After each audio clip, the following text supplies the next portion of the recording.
Queremos, hermano, que Dios hable nuevamente a nuestras vidas por medio de su palabra. Así que yo voy a presentar mi vida, hermano, en oración para que el Señor nuevamente nos hable por medio de su palabra.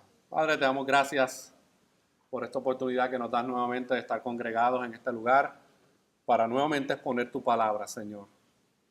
Necesitamos de tu gracia, necesitamos de la intervención de la obra de tu Espíritu Santo para ayudarme a mí como expositor, pero también para ayudar a cada una de las familias e individuos que se encuentran en este lugar, Señor. Que tú nos ayudes a poder entender la visión tuya de lo que realmente debe ser una comunidad de fe, Señor. No importa si es aquí en Delaware, en cualquier lugar, hay unas características que tú has revelado en tu palabra acerca de qué debe ser una comunidad de fe y cómo nosotros, como creyentes, miembros de una comunidad de fe, debemos responder ante esa visión que tú has establecido, Señor. Habla nuestras vidas. Porque te lo pedimos en el nombre de tu Hijo amado Jesús. Amén y amén. Vamos a repasar, hermano, algunas cositas que hemos estado viendo en las primeras exposiciones para el beneficio de aquellos que a lo mejor no han podido estar en alguna de las exposiciones que hemos hecho de este tema. La iglesia, hemos establecido, es una comunidad de cristianos que se cuidan, se aman, se acogen, se reciben, se honran, se sirven unos a otros, se instruyen, se perdonan, se motivan, buscan la paz, se estimulan, alientan, oran, confiesan sus pecados, estiman, edifican, enseñan, muestran misericordia, dan, se regocijan juntos, lloran juntos, muchas veces se lastiman y se restauran los unos a los otros. Habíamos establecido, hermano, que no podemos decir que amamos a Jesús y luego no amamos a su iglesia. Y su iglesia, obviamente, existe en un plano universal, pero también existe en un plano local, en una comunidad específica. Hemos dicho que comunidad es más que un domingo. Personas de diferentes culturas, niveles sociales, económicos, educativos, etcétera, son unidos en la iglesia, no por nada especial en ellos, sino por la obra de Jesucristo en sus vidas. Cristo, mis hermanos, es el terreno común de nosotros como creyentes. Y nuestra responsabilidad es revelarle al mundo lo que Dios ha diseñado como parte de su plan para una vida en comunidad. Y la última exposición que tuvimos, hablamos acerca de que la honestidad es uno de los elementos esenciales para cultivar una comunidad bíblica. Donde no hay honestidad, mis hermanos, no pueden haber relaciones saludables. Muchos a veces batallamos con ser honestos en nuestras relaciones con los demás, aún dentro de una comunidad de fe. Es muy fácil simplemente venir a un servicio dominical, escuchar algo ahí de la palabra del Señor, pero luego vivir vidas desconectadas de lo que realmente es vivir una vida en comunidad.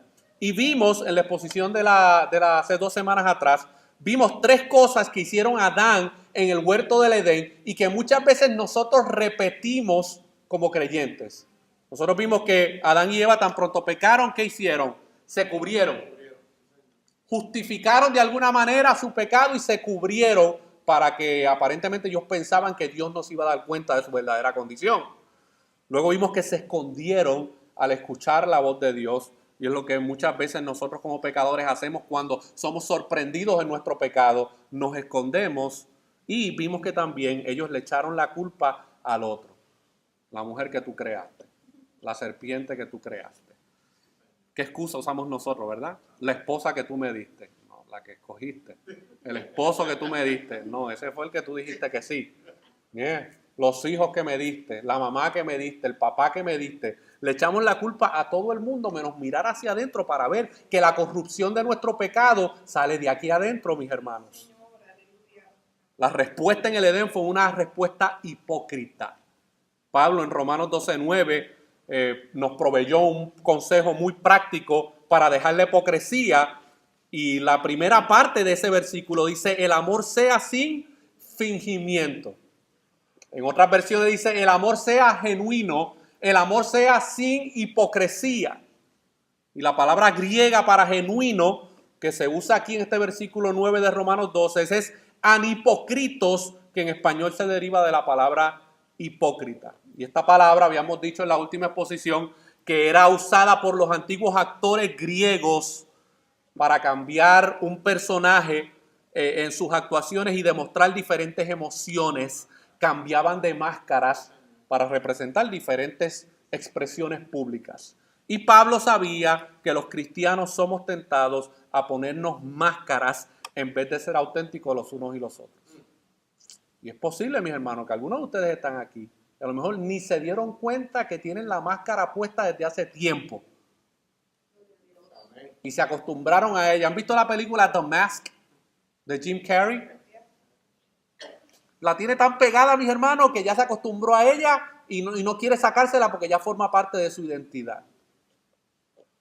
Y hay un elemento importante que es el que vamos a ver hoy ahí en Romanos capítulo 12, que es muy importante para cualquier comunidad de fe, mis hermanos. Y es el aborrecimiento y el odio.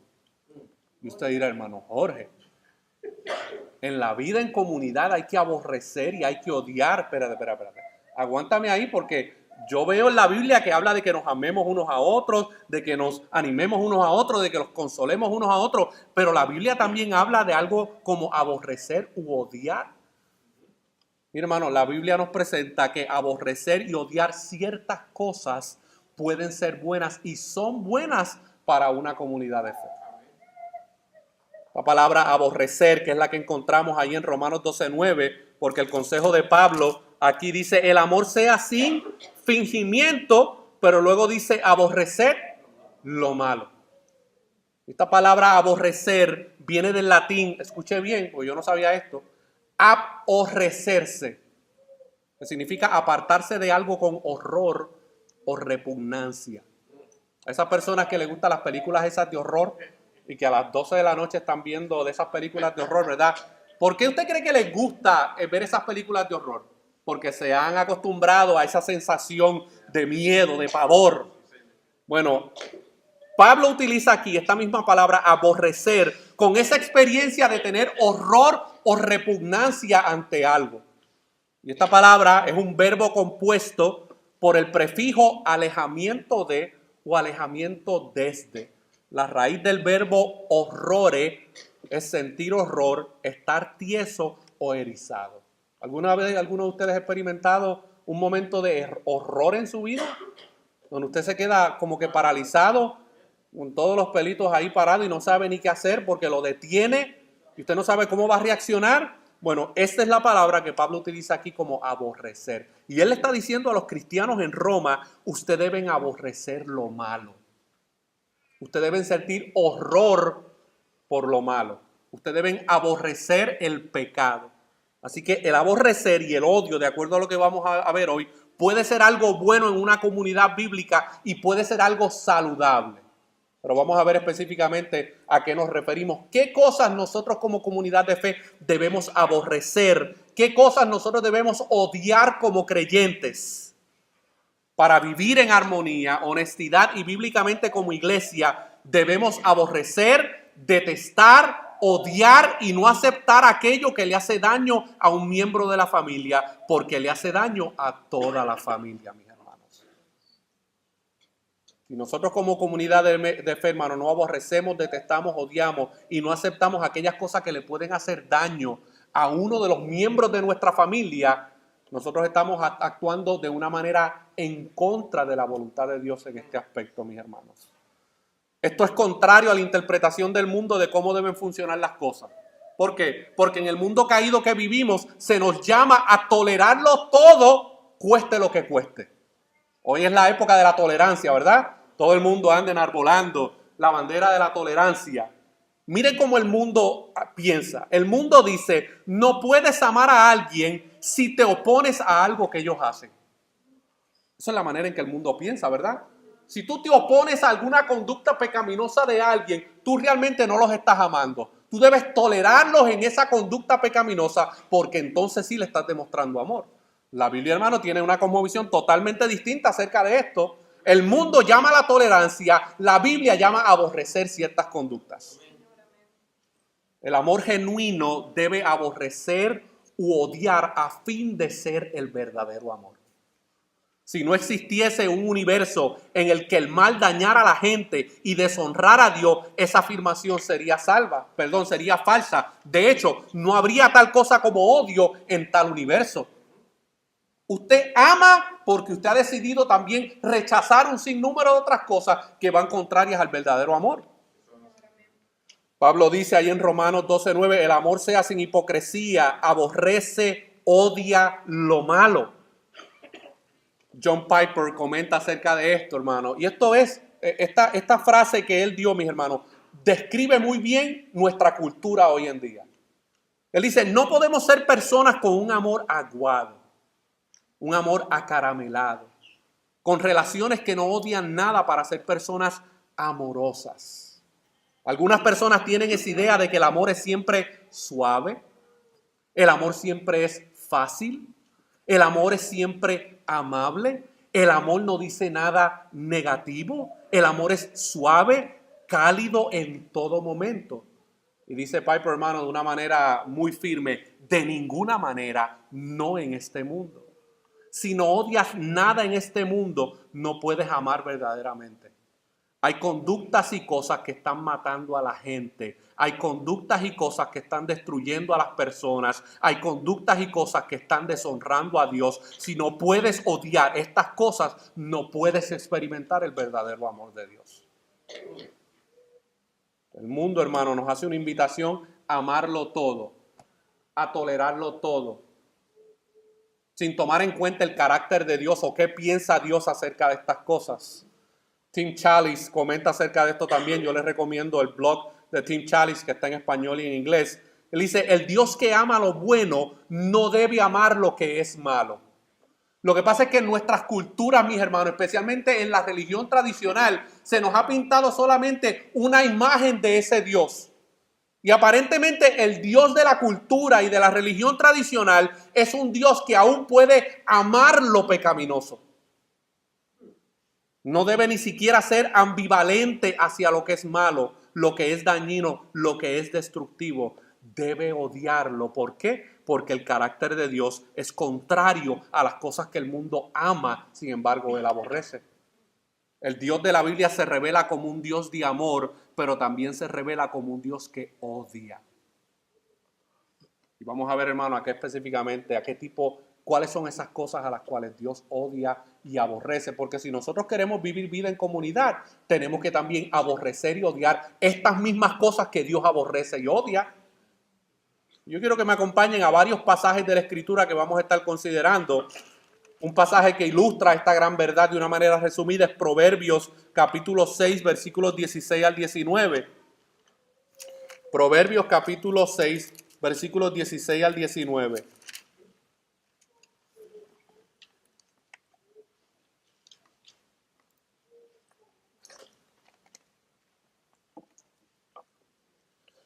Aquí el proverbista detalla, hermano, ciertas cosas del carácter de Dios que él odia y aborrece. Y dice ahí, 6 cosas aborrece Jehová. Ay, yo no sabía que Dios aborrecía algunas cosas. ¿Sí? Él aborrece ciertas cosas. Él le repugnan ciertas cosas.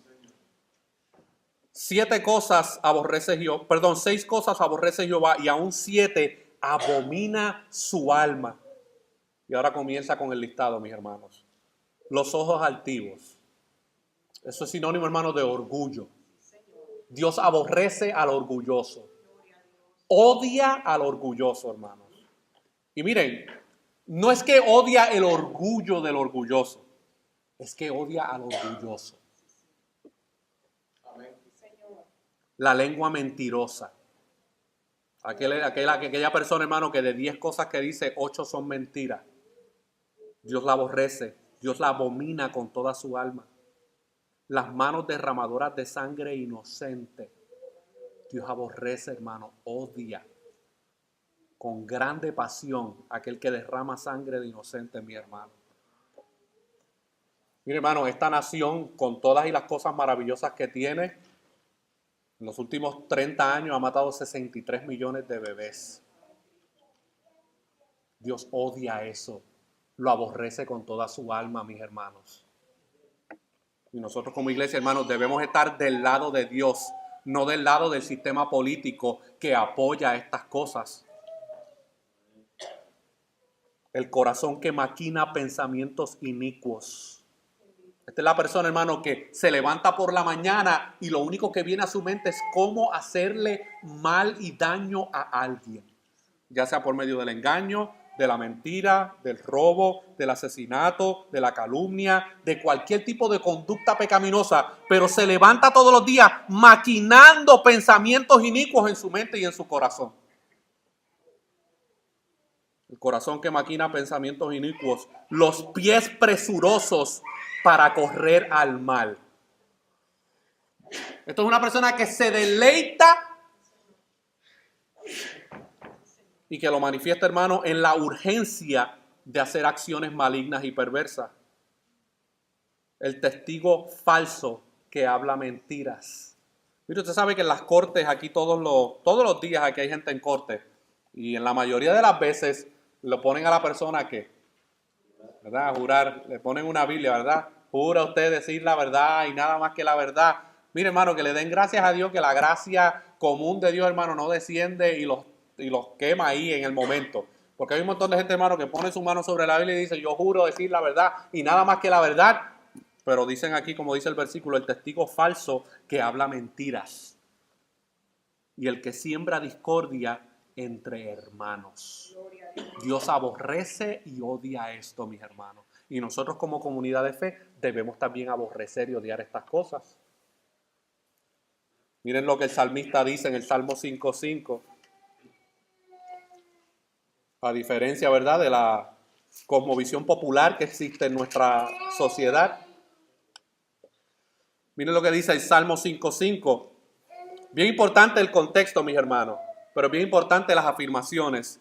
Dice, los insensatos no estarán delante de tus ojos, aborreces a todos los que hacen iniquidad. Fíjense que el texto no dice, yo aborrezco la iniquidad que ellos hacen. El texto dice, yo aborrezco a todos los que hacen iniquidad. ¿Y usted sabe por qué? Porque ¿a quién Dios enjuicia por su pecado? ¿Al pecado o al hombre? El adulterio, la fornicación, la mentira, el engaño, no son cosas que usted ve caminando por ahí solas. ¿Quién es el que manifiesta estas cosas? El ser humano, mis hermanos. Es el ser humano en que es el juiciado por causa de su pecado. Dice, los insensatos no estarán delante de tus ojos, aborreces a todos los que hacen iniquidad. Miren lo que dice 2 salmos más adelante, el Salmo 7:11.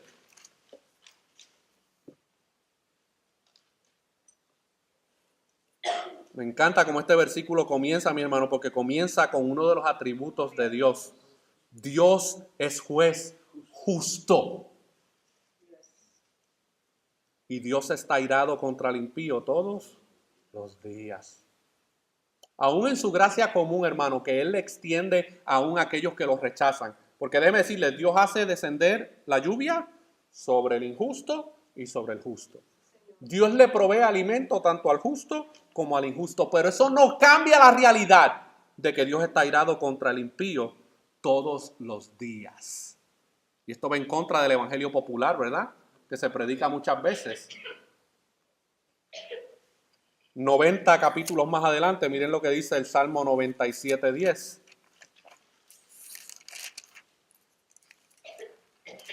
Salmo 97:10 dice, los que amáis a Jehová, aborreced el mal. Él guarda las almas de sus santos, de mano de los impíos los libra. Nuevamente, hermano, el salmista repitiendo las mismas palabras que el apóstol Pablo dijo aquí en Romanos 12:9. Aborreced lo malo. Miren lo que dice el profeta Jeremías en Jeremías 44:4.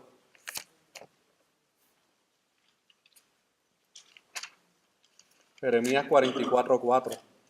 Le estoy dando, hermano, simplemente unas bases bíblicas de lo que la Biblia dice acerca del aborrecimiento de Dios. En el contexto de este pasaje de Jeremías, Jeremías está profetizando en contra de los judíos que se regresaron a Egipto.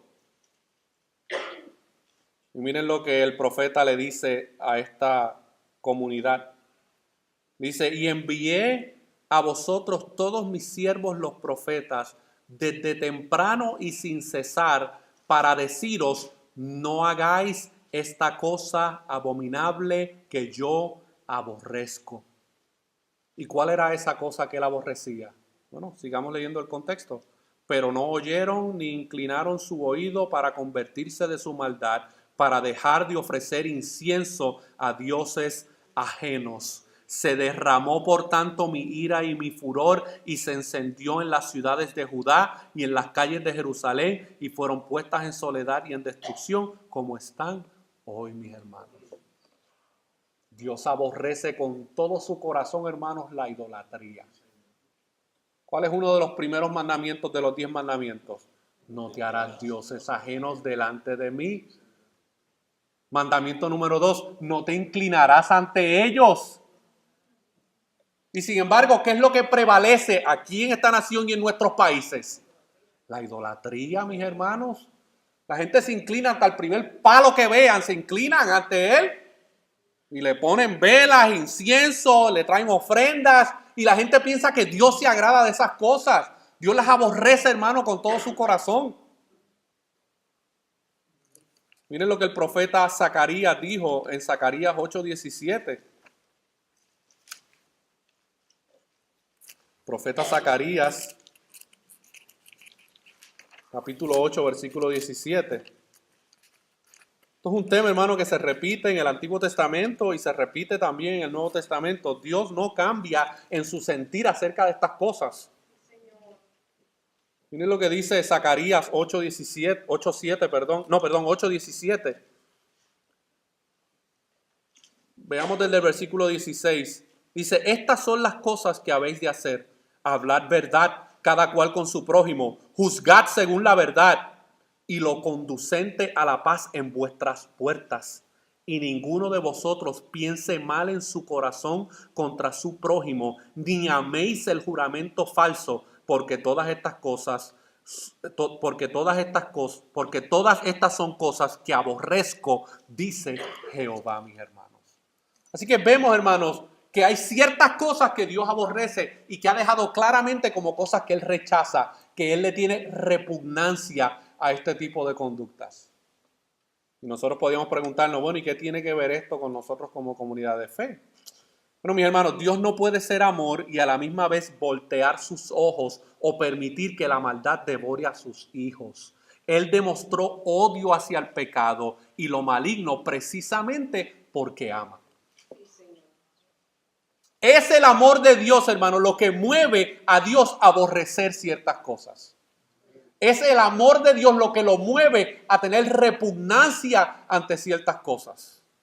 Por lo tanto, nosotros la iglesia debemos amar lo que Dios ama y odiar lo que Dios odia.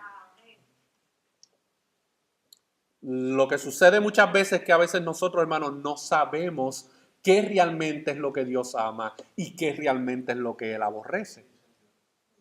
Y hemos encontrado formas, hermanos, de justificar cosas que Dios aborrece y hemos encontrado la manera de maquillarlas y disfrazarlas y ponerle algún tipo de indumentaria para justificarnos dentro de nuestra mente que está bien, que Dios no tiene problema con este tipo de cosas.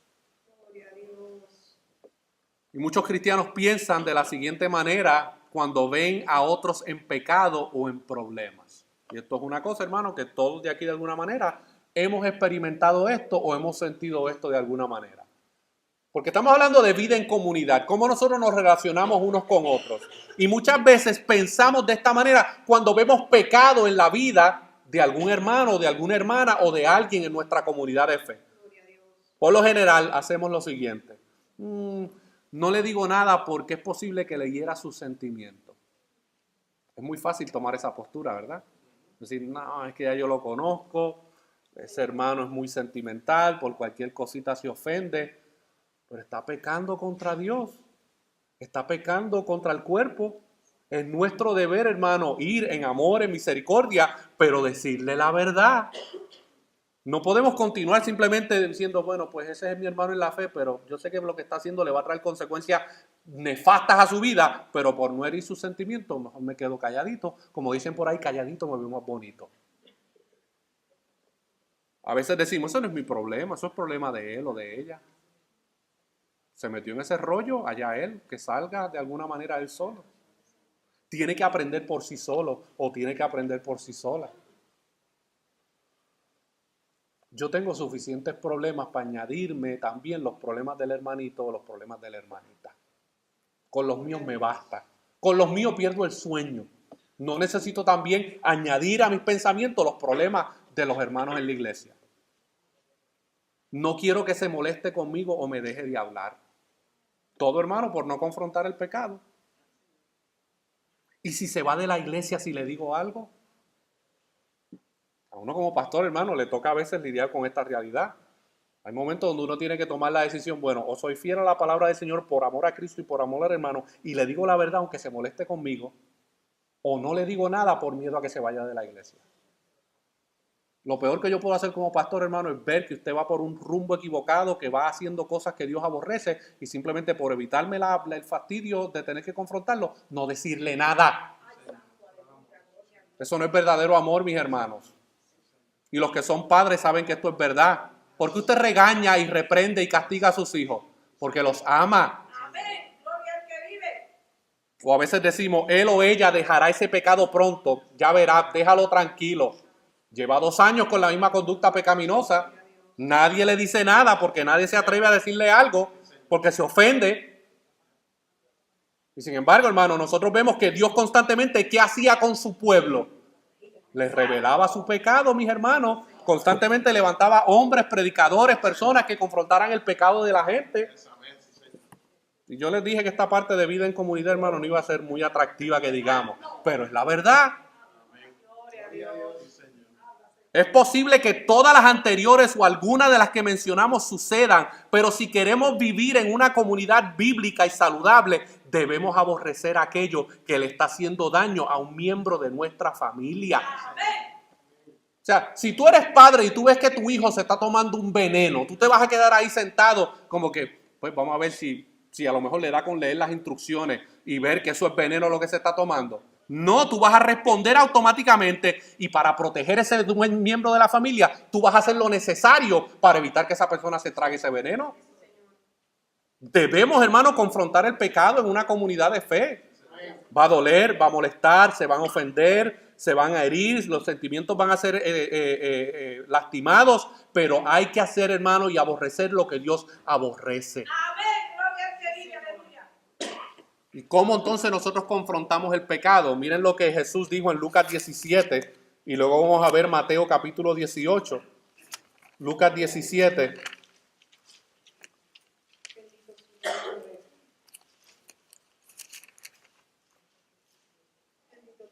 Mire, hermano, Paul Washer dijo en una ocasión, predica como si fuera la última vez que fueras a predicar. Así como yo no sé si el Señor me va a llevar esta semana, pues yo voy a predicar como si fuera el último día, mis hermanos. Miren lo que Jesús le dice aquí a un grupo de discípulos. Desde el versículo 1. Dice, dijo Jesús a sus discípulos, imposible es que no vengan tropiezos, mas hay de aquel por quien vienen. Mejor le fuere que se le atase al cuello una piedra de molino y se le arrojase al mar que hacer tropezar a uno de estos pequeñitos. ¿Y usted sabe cómo nosotros participamos en el tropiezo de nuestros hermanos y hermanas en la fe? Cuando los vemos por mal camino y no decimos nada. Mejor es que te agarres una piedra en el cuello y te zumbes al mar, porque por evitar el tropiezo, como quiera se va a tropezar. Lo que pasa es que tú no quieres tropezarte, pero prefieres que el otro sí se tropiece en su pecado. Miren lo que dice el versículo 3. Mirad por vosotros mismos, si tu hermano pecare contra ti, repréndele, y si se arrepintiere, perdónale. Y si 7 veces al día pecare contra ti, y 7 veces al día volviera a ti diciendo, me arrepiento, perdónale. Y si usted ve en el contexto de Mateo 18, que es el que vamos a ver, Pedro fue el que lanzó esta pregunta. Bueno, Señor, ¿y hasta cuántas veces yo le voy a estar soportando y perdonando las cosas aquí a Juan, a Felipe, a Natanael, a Lucas, a Leví? ¿Hasta cuántas veces le voy a tener que perdonar su imprudencia? Hasta 70 veces 7. Que si usted multiplica 70 por 7 son 490 veces. Esos son un montón de ofensas que hay que perdonar, mis hermanos. Pero nosotros tenemos la regla del 2, el 2 más 1. Le perdono una, le perdono dos, pero ya la tercera, ponchado, ya tienes strike 3 conmigo. Miren lo que dice Mateo 18, hermano, el procedimiento bíblico de cómo nosotros debemos confrontarnos unos a otros. Y esto, hermano, fue una amonestación que Dios le dio a los discípulos en relación a cómo ellos iban a resolver sus conflictos en la iglesia local. ¿Usted sabe por qué hay gente que no se quiere hacer miembros de iglesias locales? Por esto. Porque no quieren comprometerse con nadie ni con nada. Ellos quieren vivir su cristianismo individual y que nadie les diga nada. Que si lo ven pecando o lo ven haciendo algo que Dios aborrece, la gente haga silencio y que no les exprese, mira, tú has profesado fe en Cristo, lo que tú estás haciendo va en contra del carácter de Dios. Aquí está el consejo que Dios le dio, que Jesús le dio, hermano, a sus discípulos de cómo manejar los asuntos de pecado no arrepentido en la iglesia local. Dice, por tanto, si tu hermano peca contra ti, versículo 15 de Mateo 18, por tanto, si tu hermano peca contra ti, ve. Eso es un indicativo, mis hermanos, eso es un mandato, ve. La misma palabra que Jesús dijo en Mateo capítulo 28, id, es lo mismo que él está diciendo aquí, ve y repréndele. No dice acaríciale el pecado, no dice justifícaselo, no dice búscale la vuelta para que no se sienta mal. Dice y repréndele estando tú y él solos. Si te oyere, has ganado a tu hermano. Mas si no te oyere, toma aún contigo a uno o dos, para que en boca de 2 o 3 testigos conste toda palabra. Si no los oyere a ellos, dilo a la iglesia. Y si no oyere a la iglesia, tenle por gentil y publicano. Esa expresión, hermano, por gentil y publicano, tenle por un no creyente, porque no se quiere arrepentir de su pecado. Está mostrando frutos que no son dignos de arrepentimiento.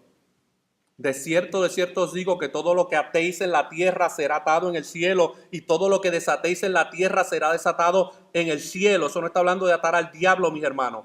Está hablando de cómo Dios le ha dado autoridad a los creyentes para prohibir o para permitir la comunión de alguien en el contexto de una iglesia local.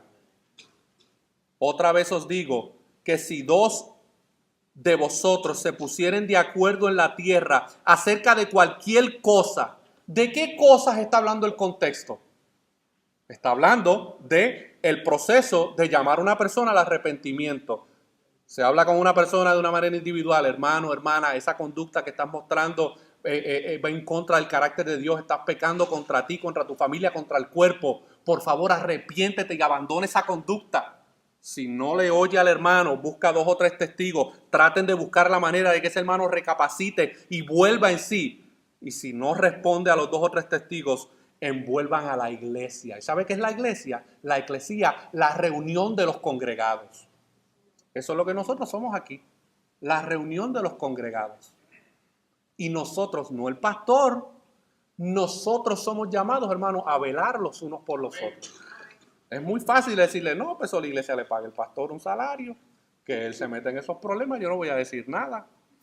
No, mi hermano, aquí hay un llamado a la iglesia a involucrarse en las conductas pecaminosas que Dios aborrece. Porque donde están 2 o 3 congregados en mi nombre, allí estoy yo en medio de ellos. Y miren la pregunta que responde Pedro. La pregunta. Entonces se le acercó Pedro y le dijo, Señor, ¿cuántas veces perdonaré a mi hermano que peque contra mí? ¿Hasta 7? Ya le había puesto un número. Jesús le dijo, no te digo hasta 7, sino hasta 70 veces 7, mi hermano. Ahora, yo tengo que darle algunas aplicaciones prácticas. ¿Cómo nosotros confrontamos el pecado en medio nuestro? ¿Cómo nosotros confrontamos el pecado unos con otros? Bueno, lo primero que nosotros debemos hacer, hermanos, es examinar nuestra propia vida. Antes de ir a señalar la falta de tu hermano, revisa tu vida y luego ve a donde tu hermano y ayúdale. Pero nuestros pecados no cancelan nuestra responsabilidad de señalar el pecado, falta de otros, pero lo hacemos en humildad, reconociendo nuestros pecados primero. ¿Por qué? Porque el mandato del Señor en Mateo 7, versículos 1 al 5, miren lo que dice. Hay personas que le encanta este pasaje bíblico, pero solamente le gusta el primer versículo. Aparentemente Mateo 7 solamente tiene un solo versículo. Y es, no juzguéis para que no seáis juzgados. Ese hasta los inconversos, mis hermanos. Miren, hasta los ateos lo dicen. Aquellos que no creen en la existencia de Dios, cuando son confrontados con su pecado, le dicen, no, porque por ahí dicen, no dicen la Biblia dice, pero dice, por ahí dicen, no juzguéis para que no seáis juzgados. Pero no termina el versículo ahí, dice, mis hermanos, dice, porque con el juicio con que juzgáis, seréis juzgados, y con la medida con que medís, os será medido. ¿Y por qué miras la paja que está en el ojo de tu hermano y no echas de ver la viga que está en tu propio ojo? ¿O cómo dirás a tu hermano, déjame sacar la paja de tu ojo y he aquí la viga en el ojo tuyo? Hipócrita, saca primero la viga de tu propio ojo y entonces verás bien para sacar la paja del ojo de tu hermano.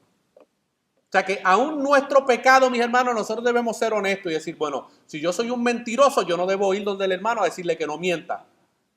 Pero si yo no soy un mentiroso, yo puedo decirle al hermano, mire hermano, Dios aborrece la mentira. O podemos dar una lista innumerable de tipos de conducta pecaminosa. Pero debemos hacerlo, hermano, en humildad, reconociendo primero nuestros pecados. Mire, hermano, hermana, yo soy un pecador igual que tú. Yo lucho con muchas cosas como tú. Pero yo te llamo, por el amor de Cristo, te llamo al arrepentimiento para que abandones esta conducta porque Dios la aborrece y Dios la odia. Va en contra del carácter de Dios. Confronta en amor. Algunos resisten la confrontación y otros somos confrontativos. El llamado para confrontar el pecado es por el bien de la verdad, pero fundamentado en el amor. El confrontar en amor no significa aguar la verdad, significa comunicarla con humildad. La meta no es provocar un fuego, sino una corrección. Y cuando yo me acerco donde un hermano en la fe o un hermano se acerca donde otro hermano en la fe para traer algún tipo de corrección, debe hacerlo porque ama a ese hermano. Por lo menos eso es lo que profesamos, ¿verdad? Profesamos, hermano, que nos amamos los unos a los otros. Bueno, debemos confrontar, pero debemos confrontar en amor. Número 3, no nos rindamos. Gloria a Dios. Mira, hermano, esto es algo que uno en el ministerio pastoral tiene que aprender rápido. No rendirse. Algunas personas nos desafían, nos retan, nos intimidan más que otras y tenemos la tendencia que por lo difícil que se nos hace corregirlos o que acepten la corrección, rendirnos con ellos. Decimos, ay, es que ese hermanito, ya yo no sé cuántas veces me tengo que reunir para tener este tipo de conversación sobre el mismo tema. ¿Sabes qué, Señor? Ahí te lo dejo, resuélvete tú con él. Cuando el consejo bíblico es todo lo contrario. Miren lo que le dijo Pablo a los Gálatas en el capítulo 6, versículo 9. Mire, aquí yo tengo unas botellitas de agua adicional, mis hermanos. Si necesita. Gálatas capítulo 6, versículo 9. Miren el consejo de Pablo a los creyentes en esta iglesia que estaban en conflicto, mis hermanos.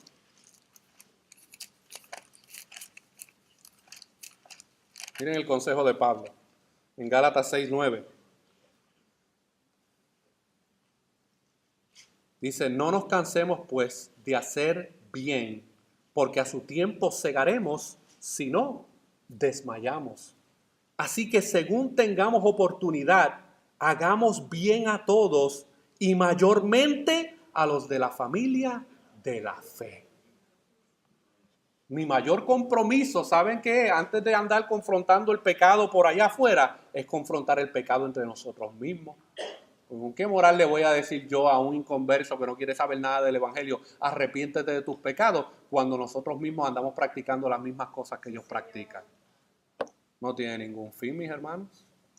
Charles Spurgeon comenta acerca de esto y dice, cuando los seres humanos conocen a una persona que desconoce la compasión, pronto se dan cuenta de ello y deciden apartarse de inmediato como por instinto. Se puede reunir a la gente en un lugar por un tiempo, pero a menos que perciban que los amas y que tu corazón está henchido de deseos por su bien, pronto se cansarán de ti. La multitud se aferraba al manto de Jesús siempre que predicaba porque veía que él realmente deseaba el bien de ellos. Tú, querido amigo y hermano, has de tener paciencia si quieres mantener la atención de aquellos a los que te diriges. La tierra se mantiene compacta por la fuerza de atracción y un poder equivalente es ejercido por el amor y la compasión sobre los hombres que habitan en ella. En otras palabras, Charles Spurgeon le está haciendo un llamado a los creyentes: no se rindan unos con otros. El hermanito, la hermanita es difícil, complicado. No te rindas todavía. Porque el Señor no se ha rendido contigo ni se ha rendido conmigo. No lo ha hecho, mis hermanos. ¿Cuántos de ustedes son creyentes ya por muchos años? Y si pudiéramos conectarles un proyector ahora mismo y proyectar ahí toda su vida, usted podría testificar que Dios ha sido paciente con usted. Y Dios ha sido paciente conmigo, mis hermanos. Pero también debemos restaurar, hermano, y debemos orar por aquel al cual estamos confrontando el pecado. La meta siempre debe ser la meta siempre de confrontar el pecado de alguien es llevarlo al arrepentimiento y restauración. La confesión de pecados trae sanidad si el orden es el correcto. Dios primero y luego la persona en contra quien hemos pecado. Cuando alguien es confrontado con su pecado, lo acepta, lo confiesa, lo debemos llevar al arrepentimiento en oración y continuar orando por y junto a él. Puedo simplemente abandonar al hermano porque a lo mejor está haciendo un sinnúmero de cosas que sabemos a simple vista que Dios aborrece. Pero mi deber es acercarme donde ese hermano o esa hermana. Hermano, hermana, Dios aborrece eso que tú estás haciendo. Por amor a Cristo, a tu profesión de fe, por amor a la unidad de esta comunidad de fe, abandona esa conducta. Santiago dice en Santiago 5:16, miren el consejo de Santiago.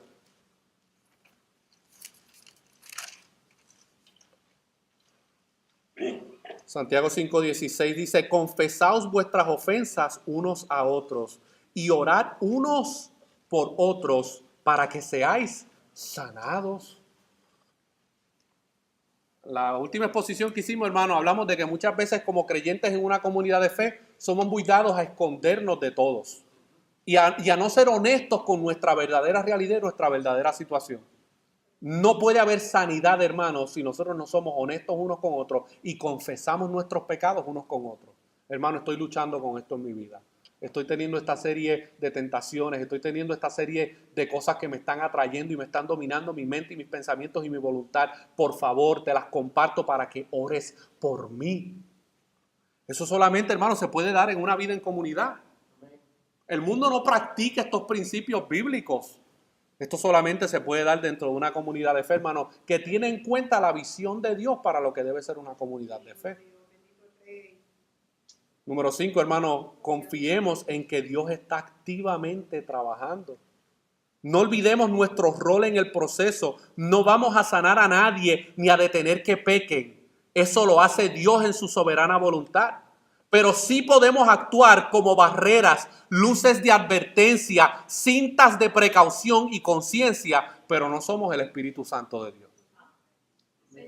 Hay ciertas cosas, hermano, que el Espíritu Santo de Dios es el que tiene que traer esa convicción en la vida de esa persona. Aunque me utilice a mí como un flashlight para iluminarlo y mostrarle la oscuridad en que se encuentra, el Espíritu Santo es el que tiene que hacer esa obra en ese corazón, mis hermanos. Y a veces uno como pastor, hermano, y yo sé que algunos hermanos en la fe aquí han experimentado eso, a veces hay que decir: Señor, obra, porque ya se le ha dicho 1, 2, 3, 4, 5 veces, siguen la misma conducta pecaminosa, haz algo tú en el corazón porque yo no lo puedo hacer. Romanos capítulo 2, versículo 4, el apóstol Pablo habla acerca de este aspecto de confiar en la obra de Dios. Dios está activamente trabajando en los corazones, mis hermanos. Usted y yo a lo mejor no lo vemos, pero Dios está activamente trabajando. Miren lo que Pablo dice en Romanos capítulo 2, versículo 4. Dice: o menospreciáis las riquezas de su benignidad, paciencia y longanimidad, ignorando que su benignidad te guía al arrepentimiento. Hay veces que uno quisiera que ciertas personas abandonaran ciertas conductas en el momento, pero no, a veces hay que esperar, hermano, que Dios guíe. Si es un verdadero creyente, Dios lo va a guiar al arrepentimiento. La benignidad y la bondad de Dios lo va a empujar a que abandone y se arrepienta de esa conducta pecaminosa, mis hermanos. El Espíritu Santo es poderoso y está activamente trabajando. Debemos confiar en Él. Nosotros no somos el Espíritu Santo. Nosotros no podemos hacer lo que solo Él puede hacer. Y uno como pastor, hermano, tiene que aprender esta lección muy rápido. Porque no todo el mundo responde de la misma manera y con la misma velocidad a la instrucción bíblica. Hay personas que uno le dice, hermano, es bien importante que usted se congregue regularmente. Por aquí les entra, por aquí les sale. Hermano, es bien importante que usted tenga un hábito de lectura de palabra para que usted pueda crecer en el conocimiento de la palabra del Señor. Pajaritos volando, mis hermanos. Y no quisiera, hermano, a veces abrir la boca y así meterles la Biblia, pero no, hay que ser paciente. Hay que ser paciente. Hay que esperar, Señor, haz tu obra. Tú la salvaste, tú moriste por sus pecados. Obra en ese corazón, Señor. Hagamos nuestra parte y confiemos, hermano, en que Dios va a hacer la suya. Este mundo caído nos ha vendido la idea que dejemos a las personas vivir como desean. Este mundo nos ha vendido esa idea. Ay, déjalo, si eso es lo que quiere vivir. No, espérate. Porque si es no creyente, va rumbo a la condenación. Y si es creyente, va a experimentar consecuencias por su pecado. Eso es una gran mentira en la iglesia hoy en día, mis hermanos. Tenemos la responsabilidad no solamente de vivir en honestidad y sin hipocresía, pero también de aborrecer el mal que pueda dañar a un miembro de nuestra familia. No puedo simplemente hacerme el chivo loco. Y decir, pues está grandecito ya tiene 30 y pico de años, ya debe saber tomar sus propias decisiones. No, mis hermanos, va a tropezar en su caminar, va a tomar decisiones incorrectas, va a pecar contra él mismo, contra Dios y contra usted. Y debemos, hermano, aborrecer esas cosas que puedan hacerle daño a un miembro de nuestra familia. Pero todo esto, hermano, que yo les he presentado hoy no tendría ningún valor o ninguna importancia si nosotros no recordamos lo que el Evangelio ha hecho en nuestras vidas. No debemos olvidar que fue el odio y el aborrecimiento de Dios hacia nuestro pecado lo que lo movió a enviar a su Hijo para morir en nuestro lugar y tomar en su cuerpo el castigo de nuestra condenación.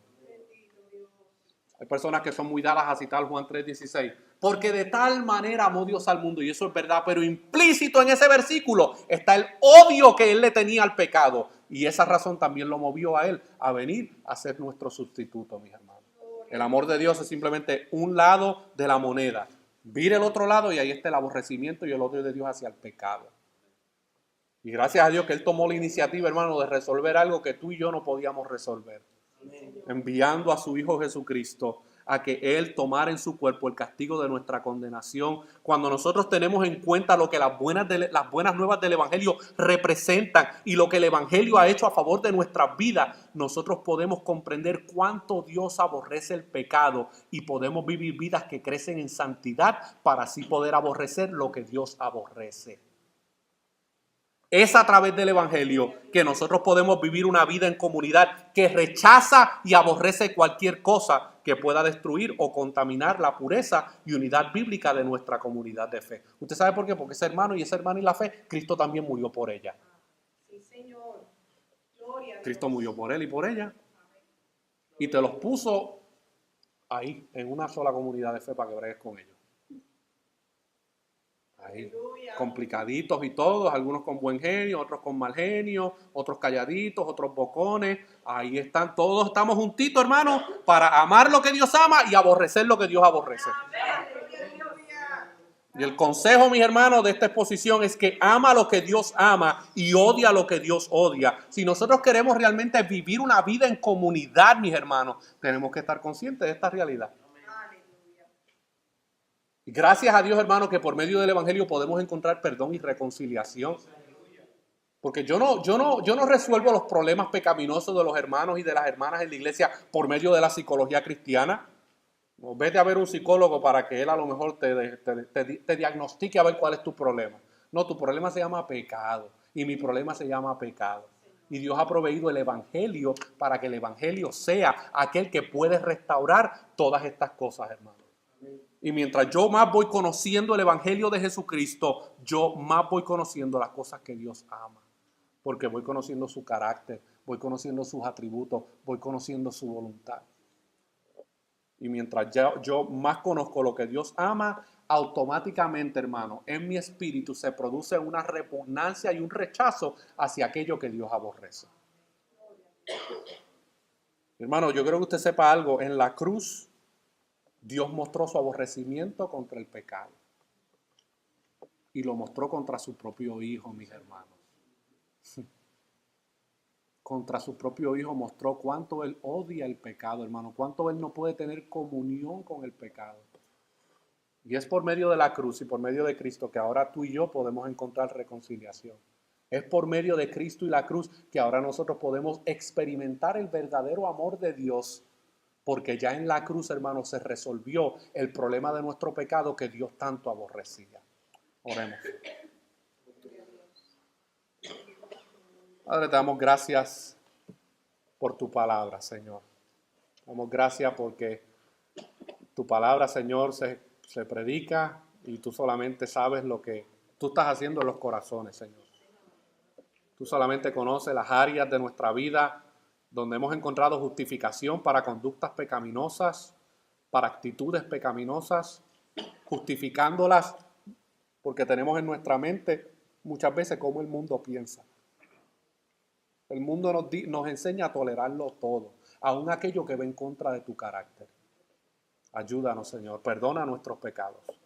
Perdona nuestra falta de aborrecer aquello que tú aborreces. Perdona nuestra simpatía por aquellas cosas que tú odias.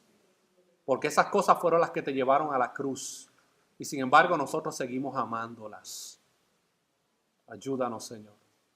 Reconocemos nuestra gran necesidad de ti, Señor, pero corremos al único lugar donde podemos encontrar gracia y misericordia, que es en Cristo Jesús, Señor. Ayúdanos que como comunidad de fe podamos tomar estas enseñanzas bíblicas y realmente tener una visión saludable y bíblica de cómo debe ser una comunidad de fe. Que podamos reflejarnos unos a otros lo que realmente tú has diseñado para esta comunidad de fe, pero también para toda comunidad de fe, todo lugar donde hay un grupo de creyentes reunidos predicando el evangelio, que también en esos lugares también se pueda reflejar lo que tú has diseñado para lo que es vivir en comunidad, Señor. Ayúdanos, Señor. No somos una comunidad perfecta, tenemos muchas cosas que todavía necesitamos que tú santifiques en nuestras vidas, pero estamos abiertos, estamos expuestos con nuestros corazones y nuestros brazos abiertos a recibir tu palabra, Señor, aunque nos confronte, aunque hiera nuestros sentimientos, aunque destruya y quebrante y humille nuestro orgullo, pero que podamos reconocer que tú estás hablando a nuestras vidas porque nos amas, porque estás enviando a tus mensajeros a hablarle a tu pueblo, porque tú deseas hacer cosas grandes con tu pueblo, Señor. Entonces te lo pedimos en el nombre de Jesús. Amén.